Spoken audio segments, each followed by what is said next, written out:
हमारा next question है find the coordinates of point which divides the line segment A and B into 4 equal parts. देखिए क्या कह रहा है वो।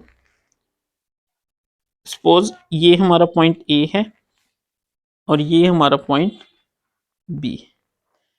इसको 4 इक्वल पार्ट्स में इस तरीके से होगा ये पी क्यू आर। ठीक है, तो अब देखिए 4 पी अगर हम पी पॉइंट की बात करें तो ये देखिए 1 2 3 4 हिस्से है, तो ये 1 हो गया और ये 3 हिस्से हो गए। ठीक है, तो कैसे करेंगे देखिए 4 पॉइंट पी। ठीक है, हमारी रेशियो क्या हो जाएगी m1 is equal to 1 and m2 is equal to 4 point P.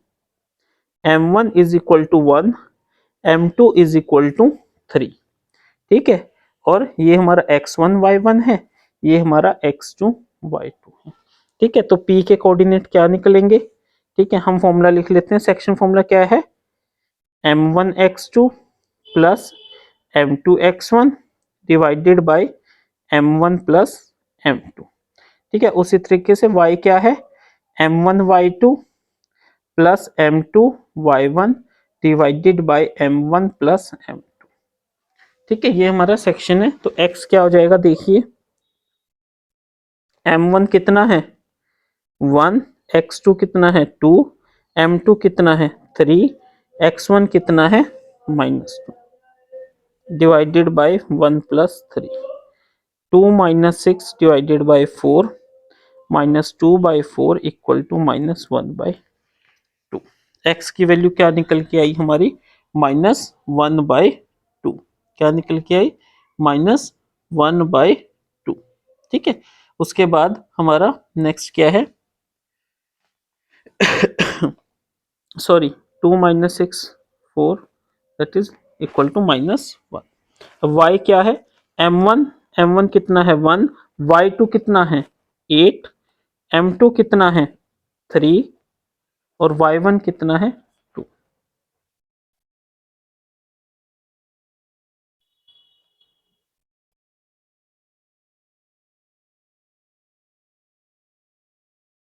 ठीक है, तो p के कोऑर्डिनेट्स के आगे हम कहाँ पे लिखें, यहाँ पे लिख लेते। चलिए ध्यान रखिए बस। नाउ 4 पॉइंट क्यू अगर हम क्यू की बात करें तो m1 क्या हो जाएगा 2 और m2 भी क्या हो जाएगा 2।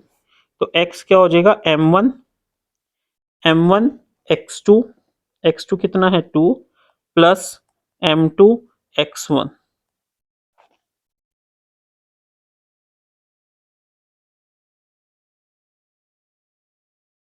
ठीक है, और y किसके इक्वल हो जाएगा m1 y2 plus m2 y1।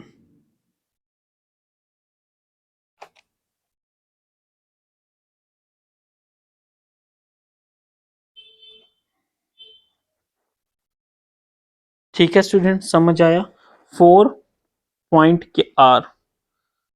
Are m1 is equal to 3, m2 is equal to 1, x is equal to m1 x2 plus m2 x1 divided by m1 plus m2, that is your 6 minus 2 by 4, 4 by 4 is equal to 1, and y is equal to m1 y2 plus m2 y1 divided by m1 plus m2।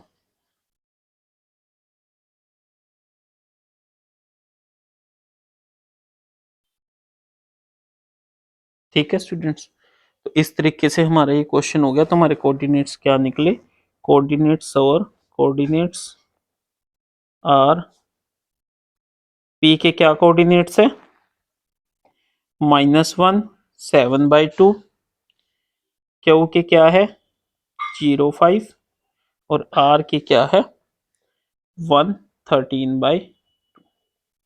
ठीक है students, इस तरीके से हमने इस question को करना है। ठीक है, वैसे स्टूडेंट्स अगर आप चाहो तो जो मैंने पिछले क्वेश्चन में आपको मिड पॉइंट फॉर्मूला बताया था उससे भी आप इसको कर सकते हो। उसमें आप कैसे कर सकते हो, इन दोनों का मिड पॉइंट निकालोगे क्यू आ जाएगा, उसके बाद क्यू और बी का मिड पॉइंट आर आ जाएगा और क्यू और ए का मिड पॉइंट पी आ जाएगा। मैंने आपको ये इस तरीके से इसलिए कराया क्योंकि काफी बच्चों को ये कंसेप्ट जब एग्जाम में बैठते हैं वो समझ नहीं आता कि हम इसमें क्या कंसेप्ट लगाएं।